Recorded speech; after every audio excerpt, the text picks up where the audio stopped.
Changla ni bila sampai di puncak tu, tiba-tiba salji turun. Yang penjaga kat atas pun dia kata tak boleh duduk sini lama, turun cepat. Masa turun tu, ya Allah, salji memang tengah ribut turun banyak. Wiser ni saya rasa tak sampai 5 minit dah penuh, kena lap. 50 lap. Jalan saya ni rabun sebenarnya. So jalan tak depan tu memang tak nampak apa dah. Kiri, kanan, gaung dalam. Sebab tu adalah pas yang ketiga paling tinggi dalam 17,000 kaki. Bayangkan lah, dengan keadaan dah lah rabun, salji lagi, ribut salji, tak nampak jalan. Mengucap je lah, hai betul janji lepas turun, janji lepas turun. Lama juga sebab tak boleh nak berhenti. Situ tak ada tempat pondok khas ke apa, memang tak ada. So apa cara yang paling terbaik adalah turun sampai ke bawah. So Alhamdulillah bila nak sampai dah melepasi kawasan yang tinggi tu, bawah tu salji dah tak ada. Masa kat atas tu, dalam hati tu tak tahulah. Dia cakap ini kalau sampai sini je lah hidupku, tawakal je lah. Okay, kami masa berjalan tu macam saya cakap awal-awal tadi, masa Sumit follow kami tu, ada juga dia jumpa kawan-kawan dia. Sumit ni rider ni famous jugalah kat India. So ramai rider kenal dia. Masa dekat panggung leg tu pun adalah kami jumpa satu grup dalam 7 biji motor. Dia kata okay, kita jalan sama-sama.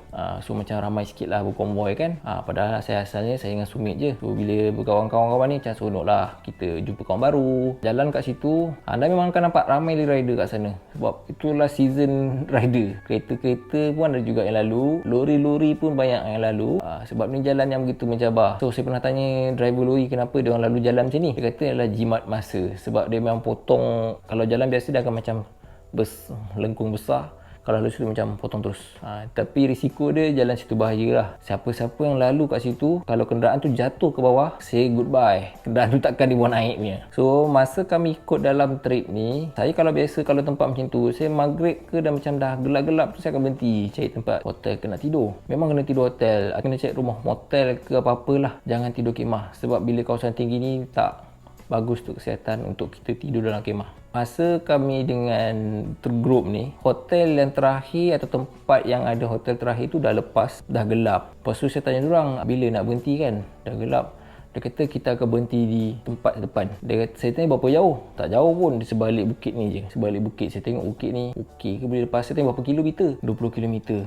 Kira-kira kalau logiknya, kalau kita di highway 20 km ambil masa dalam 20 minit ke setengah jam atau 40 minit lah. Sebab kita ikut dalam grup kan, takkan nak biar diorang saya nak patah balik ke hotel paling dekat pun jauh. Kita gedah je lah. Dia kata no worries, no problem, selepas gunung ni je. Saya pun tengok boleh ke ni. Cakap okey lah, kita try je lah. Jalan lah ikut diorang. Masa tu dah 7.30, dah start nak gelap. Salji pula turun. Dia punya sejuk, hujung jari ni tak rasa apa tau. Dalam hati saya dah, biar betul diorang ni. Saya dah cakap dengan Diana, nombor 1 kita dah jumpa, nombor 3 kita dah jumpa, nombor 4 paling tinggi pun kita dah jumpa.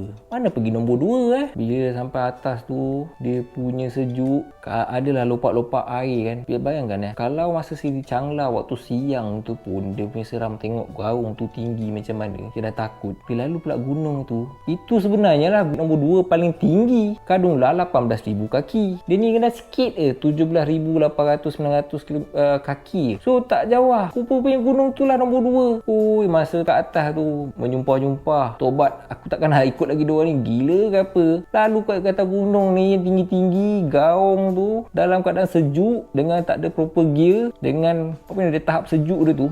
Kalau kita tengok ais terpercik tu, kasut yang ada air tu jadi ais tau, dia punya sejuk tu.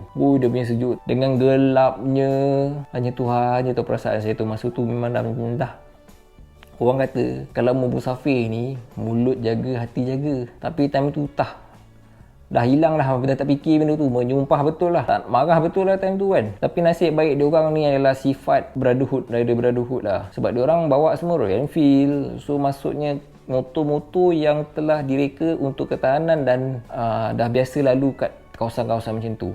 So diorang tahu motor saya paling kecil, diorang akan tunggu saya. Dia akan tengok seorang, dua orang akan dekat depan, akan macam jadi lead. Kalau saya terlewat sangat dia akan tunggu, yang belakang pun akan tunggu. Bagus je kat situ. Yang tak bagus saya tertipu. Rupa-rupanya itulah gunung nombor 2 paling tinggi. Kalau saya tahu memang saya tak ikut dah. Memang saya tunggu kat bawah tu je. Tunggu, sanggup lah tunggu sampai esok pagi. So selepas daripada yang gunung nombor 2 tu, satu lagi yang last checkpoint lah sebelum sampai ke Manali. Jalan ni pula dia punya azab. Bayangkan biasa 10 km berapa minit kita dah sampai? 10 minit, 15 minit, 20 minit lah. Tapi 10 km tempat ni, satu titik A ke titik B, sampai masa 2 jam. Boleh bayangkan berapa teruk jalan tu tak? Tu sebab kawasan-kawasan di situ semua digelar top 10 dangerous road in the world. Ataupun kalau anda tengok YouTube ke atau apa-apa boleh Google, driver lori yang paling bahaya, pekerjaan paling bahaya melalui gunung, kawasan-kawasan ni lah. Inilah kawasan-kawasan yang berbahaya, yang jalannya rasanya kalau paling mencabar, inilah kawasannya yang kami pernah lalu. Perjalanan ni semua masa kami buat trip 2017 daripada Malaysia ke London. Jalan ni sebenarnya tak perlu lalu, tapi dia macam saya cakap lah, ni adalah wishlist sebagai rider. Itu sebab saya ambil route lalu situ. Kalau nak ikutkan dari ke London tak payah lalu pun. Tapi sebagai pengalaman, itu memang saya nak. View dia, pengalaman dia komplit lah. Dengan kalau anda tengok tu macam lukisan, memang cantik gila. InsyaAllah rezeki nanti saya akan repeat lagi. Kalau saya buat trip ke tempat ni, ada siapa nak join tak? Kalau ada yang minat nanti kita buka trip, ok?